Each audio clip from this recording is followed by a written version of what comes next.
Welcome to the Shark Bite Show, where we dive into the stories of our members, coaches, friends, and family of Shark Bite Fitness and Nutrition.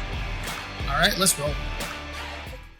Hey guys, today I am here with Marina Lopez. She is a member here at Shark Bite Cape Coral. Was previously a member at Shark Bite Fort Myers. She's one of the newest people at our gym, and definitely the newest member to do the podcast. So I'm really excited to have you here. Marina, thank you for joining me. Yeah, thanks for having me. I'm excited to be here. Yeah, me too. So let's dive into your background. Okay. First off, who are you? Like, what's your history? Where are you from? What kind of fitness background do you have? Yeah, so my name's Marina. I am originally from Brazil, but I grew up in South Florida. My fitness background, I'm probably like the least athletic person you know. Yeah. I don't really have like a background in any kind of organized sport. I was a really like barefoot kid. I grew up on a ranch, so climbing trees, That's playing in the dirt, yeah, like riding horses, but never really got into any like organized sport or anything like that. And then I got into running in college. Cool. It was kind of a way to try to, outwork all the alcohol and Del Taco I was eating. Keep the freshman 15 off. Yeah, exactly. So yeah, I got really into running. Later in life, I started running like marathons and kind of longer races. And yeah, now I'm here. That's insane. I do my best to never run if at all possible. I think it's really interesting. A lot of people seem to think that like if you're at one of these gyms that you're a former athlete, but I wasn't either. Like I didn't get into any of that stuff till much later in life. And yeah. I think most of the people we've done podcasts with have said that too. Yeah. There's not a whole lot of like former D1 football players. That's the impression that I had before I joined the gym. Right? That I was like, oh my God, all these people are lifting like crazy heavy weight and they're going like 100 miles an hour. They must all have some kind of like D1 athlete like experience. Yeah. And yeah, no, they don't. It's cool to find out that's not true, right? Yeah. I like being around other people like me who aren't super athletic but are doing super cool things. Yeah, exactly. Okay, so you're new to the area, right? You're new to Cape Coral. Where'd you come from? So I grew up in South Florida, in like Fort Lauderdale, Davie, Weston area. Kind of popped around a little bit, but what brought you here? COVID basically. When the pandemic hit, we were like, Fort Lauderdale got pretty locked down, and we were in like an 800 square foot box with a newborn, and it was like, we need to get away. We need a little bit more space, and yeah, we started looking for a house, and the housing market over there exploded. It got really, really crazy, and we started exploring other areas, and we found Cape Coral and loved it. Loved being able to be on the water and just kind of the quieter lifestyle, not having, Miami and Fort Lauderdale right there, and all the kind of craziness that comes with those big cities. Yeah, I went to high school in Miami. I know exactly what you mean. I don't want to live in that environment again. Yeah, I don't miss 95 traffic at No, all. not at all. Not at all. People complain about like 75 or 41 on this coast. I'd much rather deal with that than 95 I hear like the people turnpike. Complaining about Del Prado traffic, and I'm like, what traffic? Yeah, like, that's just like that's a normal like 2-lane road in Miami. Yeah, exactly. Okay, so you also recently had a child, right? Yeah, I did. A son. I do. Yeah. What's his name? His name's Jameson. Jameson. How old is he now? He's going to be 1 next month. That is wild. It's crazy. Especially when you think about what a year ago today was. Yeah. Yeah. It like flew by. When they say like the days are long but the years are short, it's like you don't believe it until you're living it. It's like you blink and you miss it. He's like walking and babbling. Well, so we're recording this on April 21st, right? And a year ago, the world was like locked down. We were locked down. Yeah. What a time to have a kid. Yeah. Holy crap. So what was that like? It was crazy. People talk about like it takes a village, and like during COVID, like there was no village. No village at all. Right. So yeah, it was stressful. It was I joke and I say that every like birth plan now should definitely include like some kind of pandemic clause in it, because it was crazy. Most of my pregnancy wasn't through COVID. So when things were starting to get like locked down, it was really scary to not know like what does that mean for me? What does that mean for my baby? Like we really didn't know at that time like how anyone was going to react to this like mysterious disease. And then just not having, kind of being robbed of like those final like moments of being pregnant. I didn't have a baby shower, and my family wasn't able to come and help out when my son was a newborn, so it's kind of just like me and him. But in a way, that was also really special to get like that quiet time with him and have the distractions kind of gone for a little bit. Yeah, I mean, you definitely had a unique experience, right? Yeah, definitely. I guess we'll never really know if it was better or if it was worse, but it was Yeah. definitely different. I have nothing to compare it to. Yeah, so right. I'm happy with the way things worked out. That's a really positive way to look at it. Yeah, I tried to. Well, so that was, you said last September you moved over here, right? Yeah. Okay, so when did you and I talk on the phone first?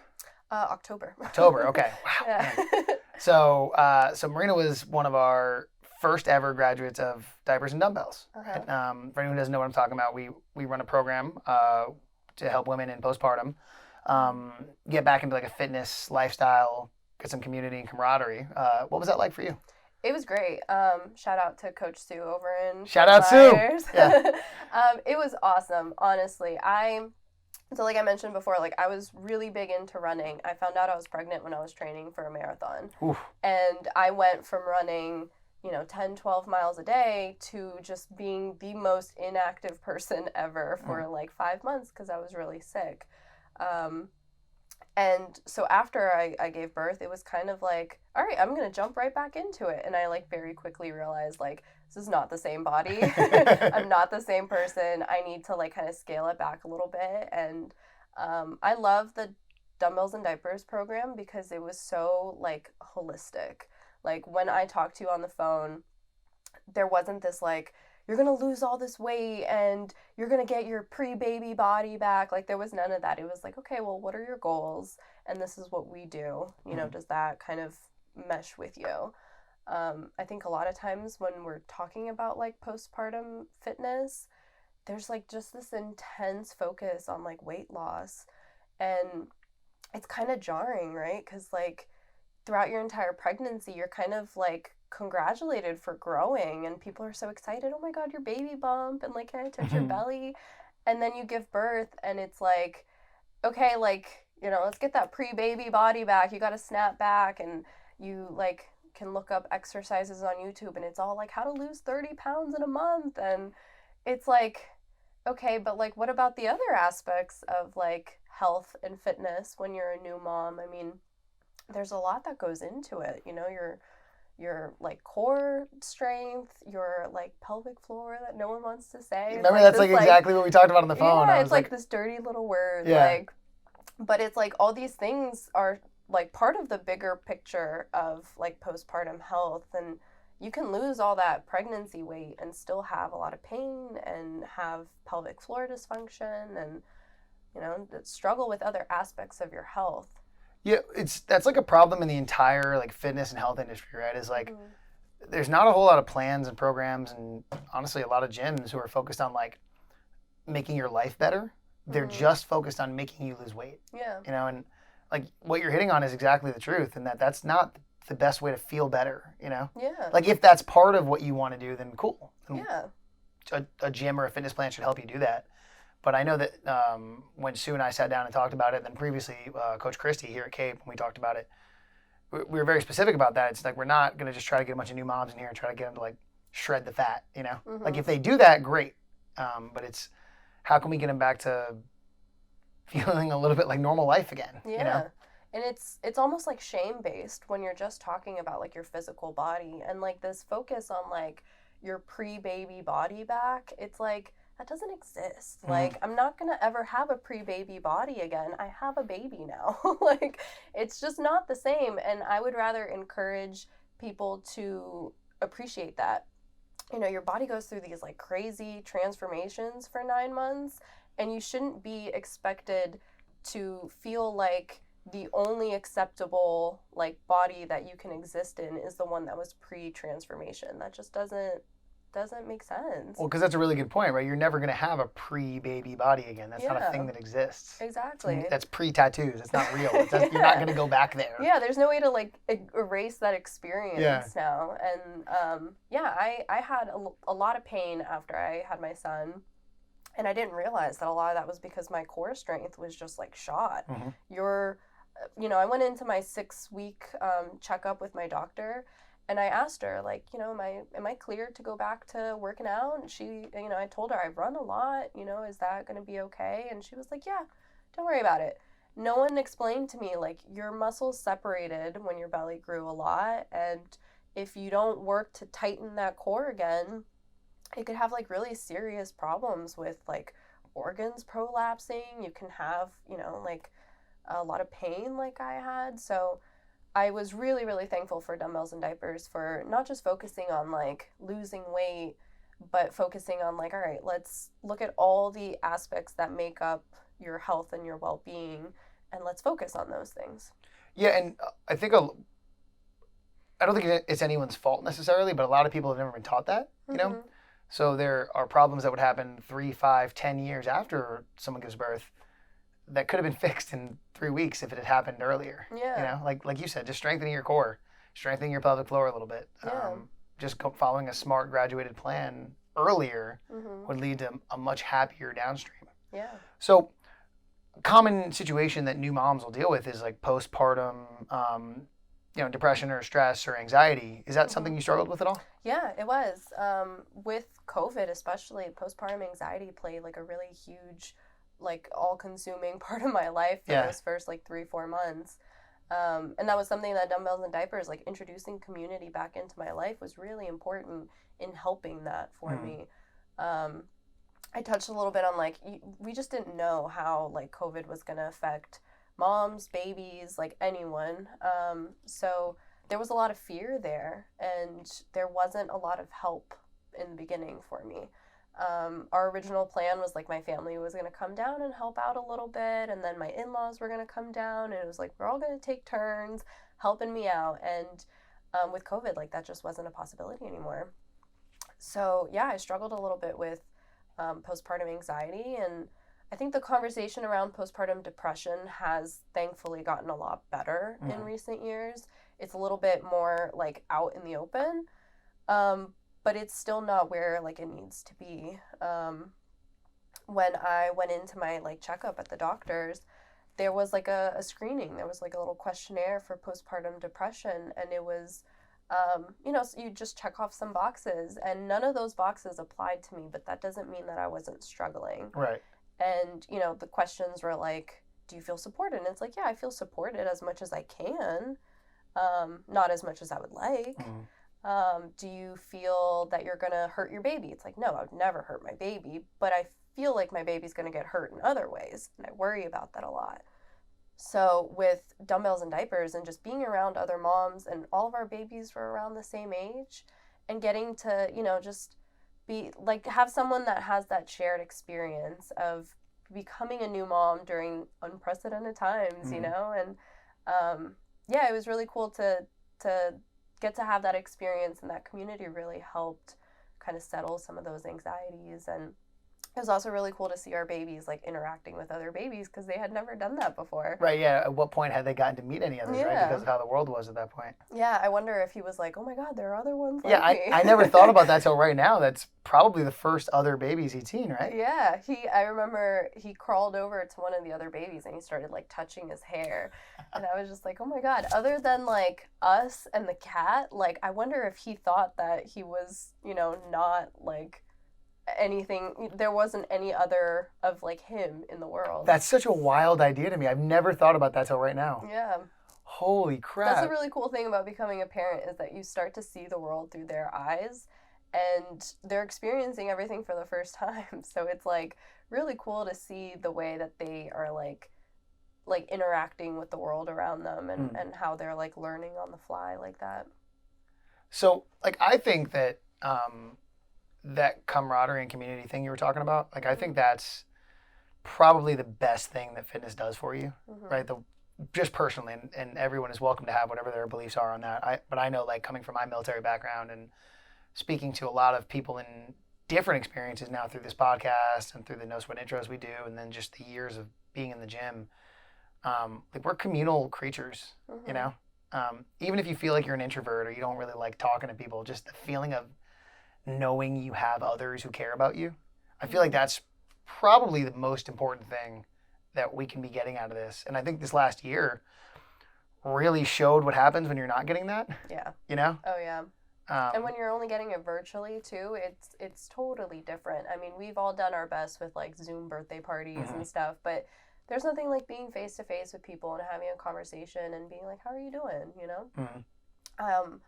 Like for me, the community aspect of it is huge because even still, I wouldn't classify myself as someone that still struggles with postpartum anxiety, thankfully, but mom guilt is like such a real thing. And so for me, it's like I try to make time for myself, and I sometimes feel guilty about that because I'm like, oh my God, I could be spending this time like with my son. He's so little, and it's like we could be making these memories together. And then I have to kind of check myself and be like, but I'm a better person when I can grab an hour to like decompress and like be myself and to just kind of focus on myself and to have some community and to just get to talk to people. And not only am I a better person, but definitely a better mom. I'm more patient and more understanding, and all of that you wouldn't have if you're just, you know, working out in your garage like by yourself as much as you have when you're actually around people and they're supporting you and encouraging you. Yeah, I mean, I don't have any kids, but I have lots of friends over the years, especially in this gym, who've had kids, you know. Yeah. And I always kind of watch that happen. I never know if it's like necessarily self-inflicted or if it's a pressure thing that they don't realize is happening, but that almost like segregation that happens. And it's always great to see them kind of come back because I feel like I get to see my friends like open up again, you know. And I think you kind of just explained what that thing I've been seeing over and over again was right there. Yeah. Yeah, becoming a parent is kind of wild because it's like your world gets so big all of a sudden, right? Because you have this like tiny little thing that's completely helpless and depends on you 100%, but it also shrinks so much because all of a sudden a lot of people that know you prior to you having kids can't really relate to you in the same way, but all of a sudden all these people that you don't know who have had kids can relate to you in a really interesting way too. So your life shifts like very, very quickly. I think that feeling you're talking about where doing this for an hour like makes you a better mom, right? I think that's true of all of us, you know. Like I know that I'm a whole lot nicer person to everybody around me if I get my workout in. Yeah. You know? If I get to come in and be communal with people and laugh and sweat and get my ass kicked. Yeah. My boyfriend and I get along better if we both can just go away for a second, get a workout in, and come back. It's like we're more patient with each other. We're more like, we're happier. You know, it's like that Legally Blonde thing. It's like exercise gives you endorphins. Endorphins make you happy. Happy people just don't kill people. It's true, right? Like, you know, my girlfriend Steph, we're a whole lot nicer to each other if we get our workouts in. That's 100% true. Yeah, it's just having that time to like decompress and just focus on yourself, especially if you're, I mean, it doesn't really matter if you're a working parent, if you're a stay-at-home mom, you know, everybody needs that chance to just like focus on themselves for a little bit and just do something that makes you feel proud and accomplished, and you can kind of face the world a little bit happier after that. You talked to me before the podcast a little bit about the idea of kind of like your son growing up in a lifestyle where he sees you do these kind of things, right? Yeah. Like, what did you mean by that? I mean, it's so important. It's so cool too. Josh and I were talking about this past weekend because I brought my son to watch Masters of Fitness, and there was this, I think it was in the second exercise, and there was this competitor, and I didn't know her.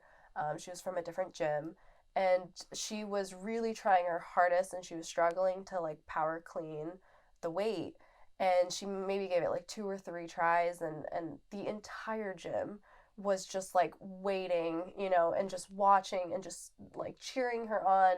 And she finally got it, and the entire gym just like exploded. And nobody, I mean, it was a bunch of different gyms, so like not everyone knew her, but everyone was so excited for her. And I was holding my son, and as soon as everyone started cheering, he like threw his little arm up and started waving. And to me, it was like, that is all that I could want for my kid, is to be around people who are working to better themselves, and also around people who are just unconditionally supporting others in their quest to better themselves. That's the best environment that I could imagine my kid growing up in.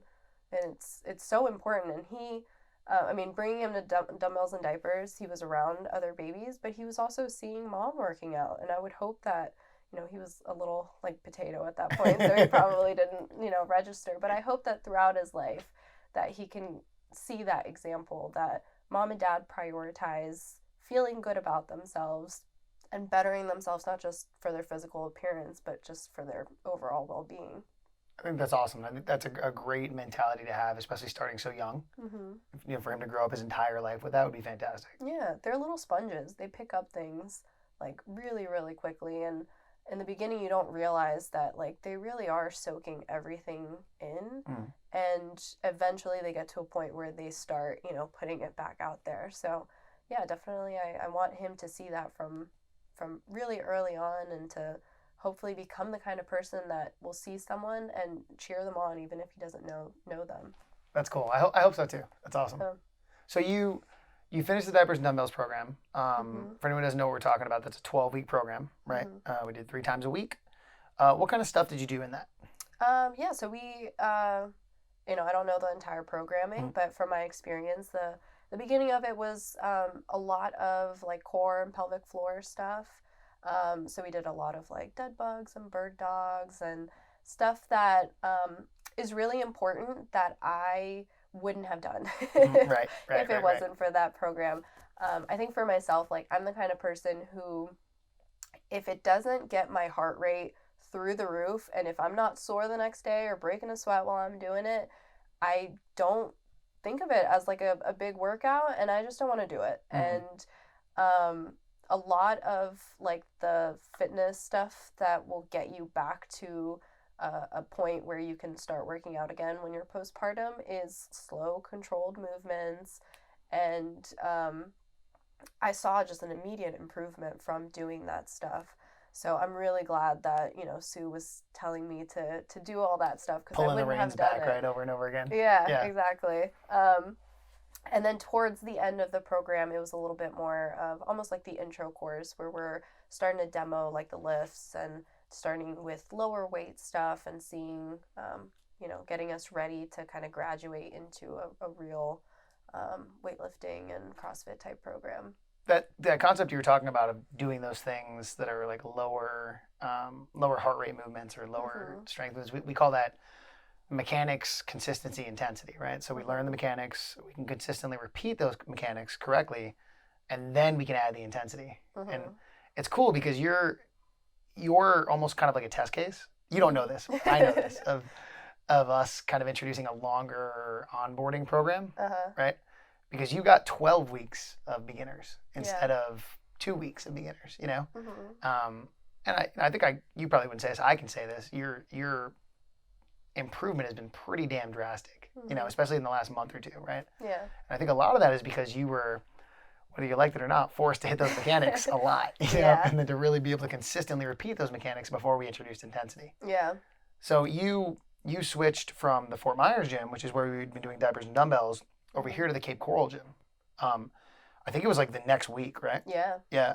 What was that experience like? Because you were in a very small, controlled environment, right, with Diapers and Dumbbells. I think there was 5 of you in class. Yeah, I think 5 or 6. 5 or 6, I can't remember. And then you came over to here, and we had like 15, I think, your first day, right?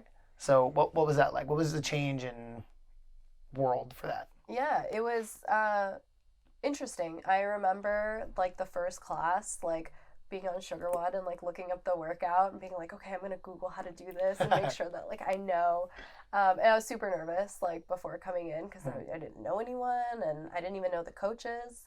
But yeah, walked in, everyone was super nice, super welcoming.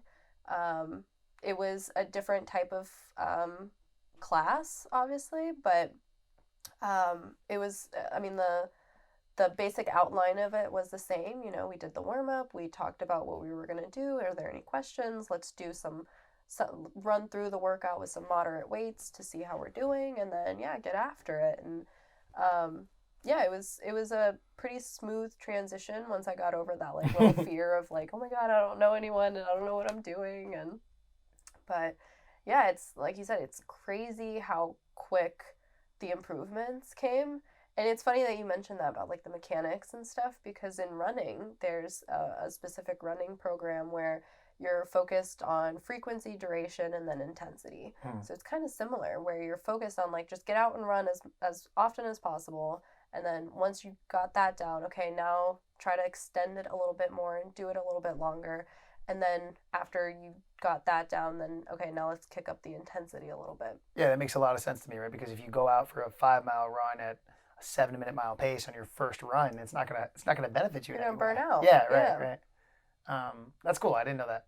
I'm gonna look that up.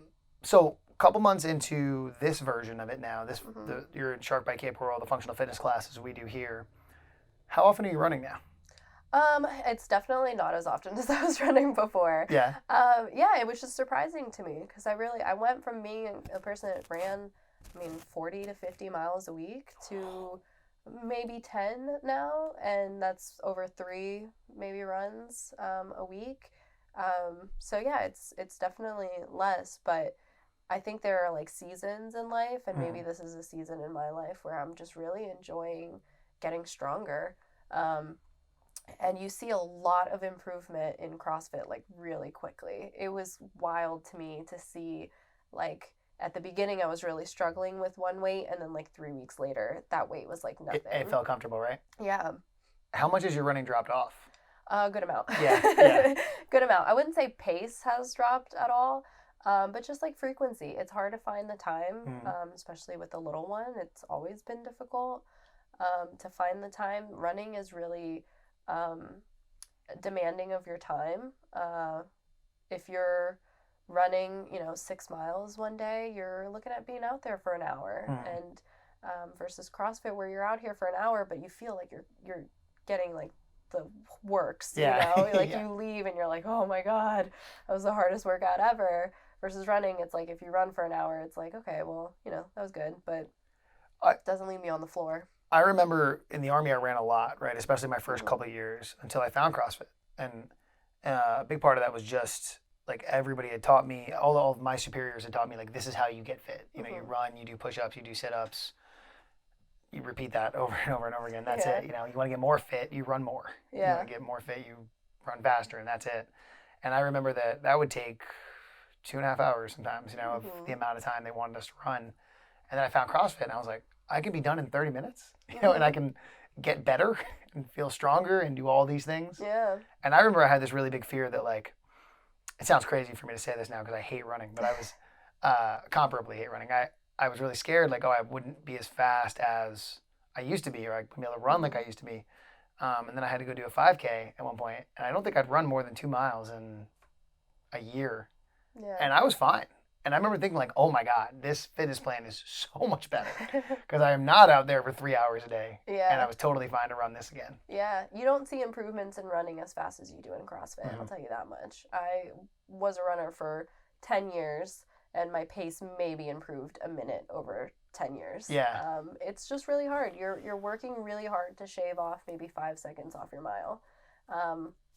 And for some people, that can be really discouraging.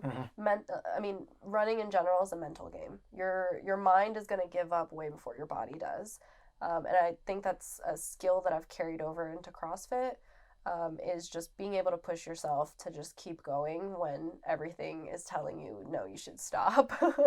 But also knowing like what your limit is and not overexerting yourself. Well, mark this. I'm excited for when you've been doing this for about a year. Yeah. And you think you've hit a limit somewhere, right? And then we just say, like, okay, now we're going to start working on gymnastics a little more. Or now we're going to be like, let's improve that intensity. Let's try to go faster on burpees or something. You know? Because you'll be like, okay, I can change course, and I can now spend the next 9 months getting better at this. Yeah, there's always something that you can be working towards. I'm really excited for the Open next year. Yeah, right? I'm really excited. Knowing what you did this year and then seeing it next year? Yeah, just going into it this year with like very little experience. Very little experience. And then having a year to actually like try to get some of the movements down and really give it my best shot. Cool, that's gonna be fun. So that'll be next March. So you got 11 months to get at it. Yeah. Okay, so you tried it. You tried Diapers and Dumbbells. You tried classes here, right? Mm-hmm. If you were talking to someone and they were like scared to give it a try, what would you tell them? It's like risk versus reward. Like, what have you got to lose? If the biggest risk for you is that you're going to embarrass yourself, like, I'll be the first one to say I've embarrassed myself.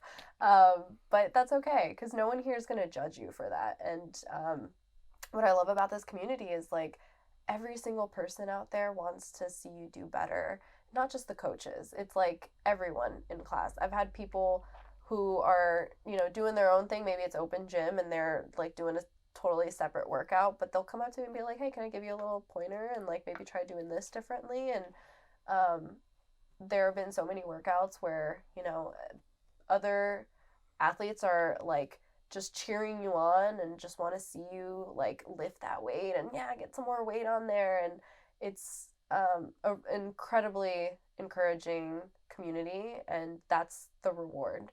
If the biggest risk for you is that you're scared or that you're, you know, you don't know what you're going to be doing, like you'll have time to learn, but the reward is so much more than what you think that you're signing up for. If you think that you're just signing up to work out and to get fit, you're going to gain a lot more than that. You're going to gain friends, you're going to gain community, a sense of accomplishment, and all of that to me is just so much more than what I bargained for.